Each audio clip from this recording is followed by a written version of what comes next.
Lectura del Santo Evangelio según San Juan. Gloria a ti, Señor.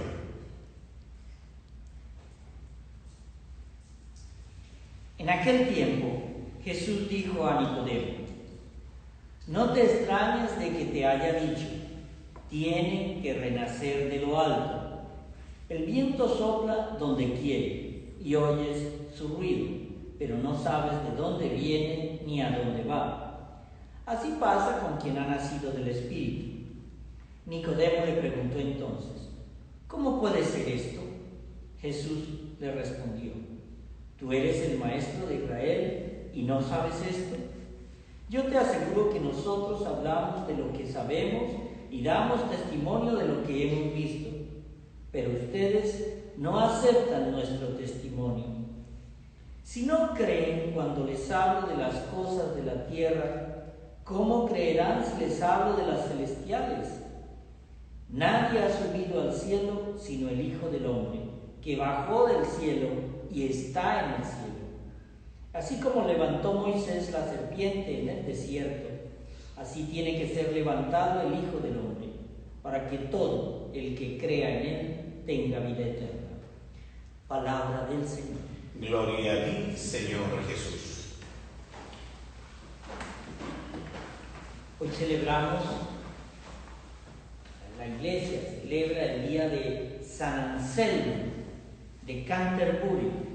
Él fue obispo de Canterbury, nació en Aosta alrededor del año 1033 y murió en el año 1109.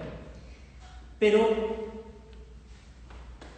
¿por qué es importante hoy en nuestra época San Anselmo?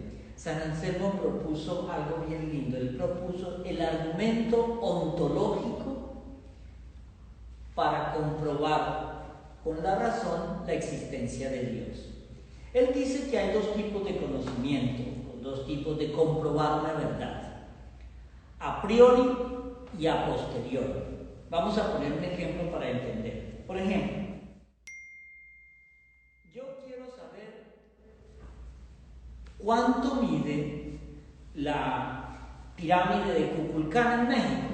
Entonces viajo a México, cojo la base y mido hasta arriba. Listo. Me da 24 metros. Eso es un hecho o una verdad comprobada a posteriori. ¿Qué es una verdad a priori? Aquí es cuando empieza a complicarse todo. Yo ya me he dado que desde la parte de arriba hasta abajo son 24 metros. ¿Cuánto mide desde el centro hasta el lado? Mide 23 metros. Pero no sé cómo medir desde aquí hasta la cúspide, la hipotenusa. Acuérdense, todo triángulo rectángulo que tiene 90 grados tiene dos catetos y una hipotenusa. Pero yo ya estoy en Miami y no sé cuánto mide la hipotenusa. Entonces utilizo el teorema de Pitágoras que dice: la raíz cuadrada de la suma de los dos catetos me da la hipotenusa, ¿cierto? Entonces yo hago la fórmula matemática: si esto mide 24 y esto mide 23, la hipotenusa me da 33.24. Sé el dato porque ya lo hice. Pero ¿eso cómo se llama? Verdad a priori. Porque no necesito medirlo, sino que la ciencia, la razón, me ha dicho a mí que eso es verdad a priori. Ahora, en la verdad a priori yo obtengo la verdad antes de cualquier comprobación física, pero realizamos un razonamiento y con ese razonamiento obtenemos una verdad absoluta o una verdad concreta. Eso es a priori. Ahora, ¿cómo hizo él para decir el famoso argumento ontológico para comprobar la existencia de Dios? Él dijo algo bien lindo. Para el ateo, para el que creyente o para el que no, hay una verdad que se llama: Dios tiene que ser lo mayor en todo. Lo explico de una manera. yo hago mentalmente el concepto de 20 manzanas, ¿cierto? Tengo mi concepto mental, 20 manzanas. Pero si yo les dijera, ahora hagamos un ejercicio, métase en su cabeza el concepto de infinitas manzanas. ¿Qué número de manzanas es más grande que infinitas manzanas? No existe, ¿cierto? Ese es el concepto que va a aplicar él para explicar a Dios. Y él parte de una base: nadie ha visto a Dios. Pero nosotros tenemos que comprobar científicamente eso. Entonces sale la primera teoría. Dios es aquel ser tan grande en poder, en sabiduría, en amor, que no existe otro ser más grande que Él. Ese es el primer argumento. Por lo tanto, ese es el concepto que yo tengo mentalmente. Entonces aquí hay dos cosas: el concepto mental y el concepto real. Mentalmente existe la palabra marciano, pero yo no creo en los marcianos. Pero mentalmente el concepto es real. Marciano es todo aquel que nace en Marte. Pero yo no he visto ningún marciano, yo no creo en marcianos.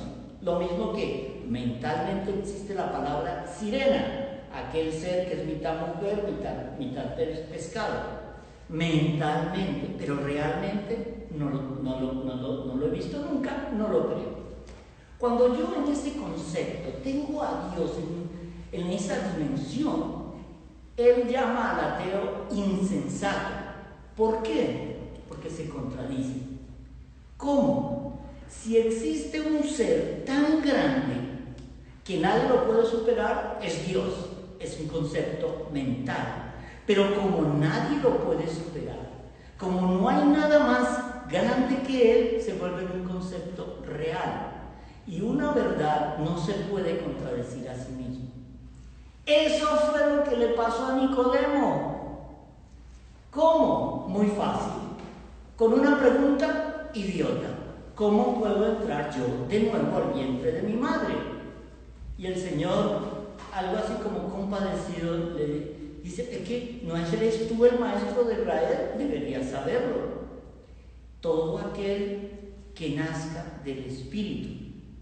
Porque si yo nazco solo de la carne, yo voy a ser del tamaño de la carne, enanito. Pero si yo nazco del Espíritu Santo, mi sabiduría se proyecta, mi amor se engrandece y mi entendimiento se abre. Parecen discursos filosóficos para explicar a Dios, pero miren lo lindo que dice el Evangelio aquí. Dice: nacer de lo alto es nacer de nuevo. Nacer del Espíritu Santo. Es curioso que en griego la palabra significa nuevo y alto, se utiliza lo mismo, pero también la palabra para definir viento y espíritu es la misma palabra en griego y en hebreo. Curioso. Pero ¿por qué? ¿Por qué el viento tú nunca sabes ni de dónde viene ni a dónde va? El Espíritu Santo tampoco. Pero ¿qué hace un buen navegante? Pone sus velas de tal manera que utiliza el viento para navegar. Si yo, en el concepto ontológico de San Anselmo, no pongo las velas como es adecuado, lo más posible es que vaya para el sitio contrario o sencillamente me hunda el barco. Pero tengo que poner las velas de acuerdo al viento. En otras palabras, nuestra vida hoy aquí tiene que ser guiada por el Espíritu Santo, por el viento del Espíritu Santo. Eso es una verdad ontológica. Ese y punto. Entonces aquí entendemos lo que decía San Agustín con fe y razón en el siglo V. San Anselmo lo decía en el siglo XI. No podemos llegar a la fe profunda sin la razón. Pero el que cree en Dios no necesita argumentos. El argumento de la existencia de Dios es para el que no cree. Pero el que no cree se contradice. ¿Por qué? Porque reconoce que hay un ser supremo, pero no quiero creer en él. ¿No me contradigo yo ahí? Si hay un ser supremo que me hizo, no le debo amor, no le debo respeto, no le debo obediencia, no le debo humildad. Y ahora en el siglo XXI viene un papa que se llama Benedicto y nos dice algo lindísimo. Dice, pues para Jesús, si una persona cree solo cuando las cosas concuerdan con sus argumentos e ideales, su fe todavía no es perfecta. Perfecta es si la fe de la persona que cree por el testimonio deja todos sus propios argumentos y se entrega, porque cree en aquel que dio testimonio. Por eso el Señor aquí dice que tú eres maestro de Israel, pero si no creen cuando les hablo con mi testimonio de las cosas de la tierra, ¿cómo van a creer las del cielo?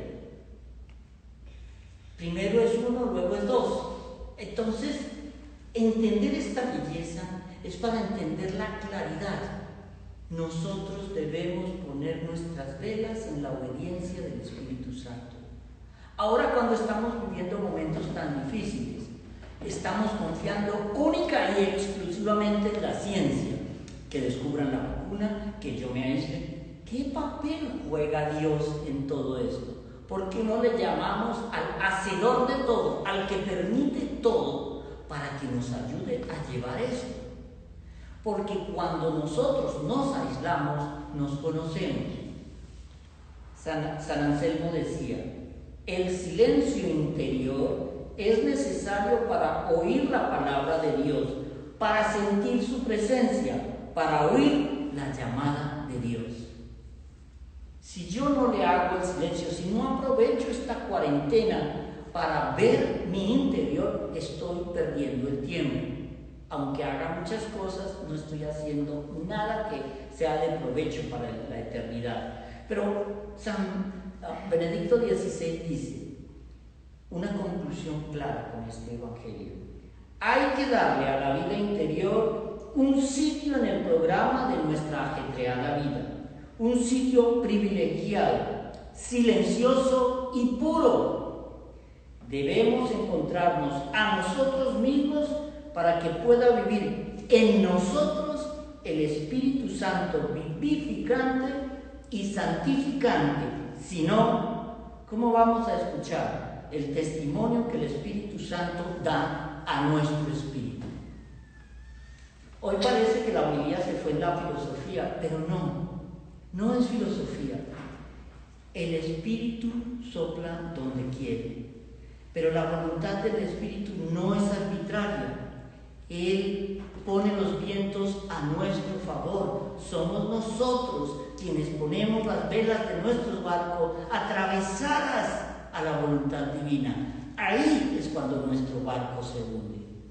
Solo tenemos que ser humildes y obedecer.